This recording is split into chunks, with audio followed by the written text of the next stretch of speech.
देखिए, चंद्रमा का मरण कारक स्थान जो होता है ना, अष्टम भाव होता है।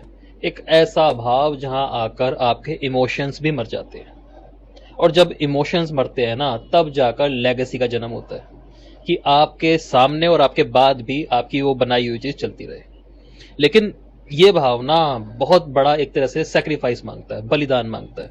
और बलिदान का मतलब कि ऐसी कोई चीज देना जिसको देने में ना सच में आपको कष्ट हो, क्योंकि उसके बाद ही तो आप मानसिक रूप से मजबूत होते हो। तो अष्टम भाव में बैठा ग्रह, अब वो कहाँ का लॉर्ड बन के बैठा है, अष्टम भाव का स्वामी कहाँ बैठा है, ये चीजें ना हमेशा आपसे सेक्रीफाइस मांगती है कुछ बड़े के लिए। और जब आप रेडी नहीं होते ना ऐसा करने के लिए, तो ना आप लाइफ में बहुत आगे भी कई बार नहीं बढ़ पाते, क्योंकि जब तक नेचर आपसे वो चीज ले रही है ना, आपको समझ नहीं आएगा।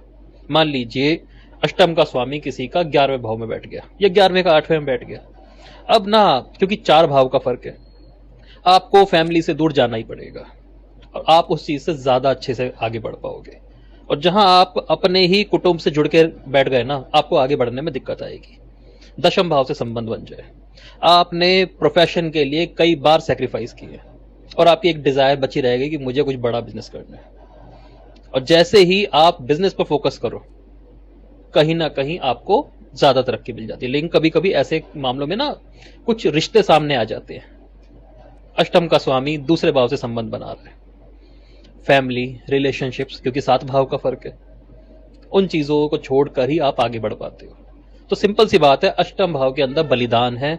उस बलिदान को जब आप देते हो तो आप बहुत आगे चले जाते हो।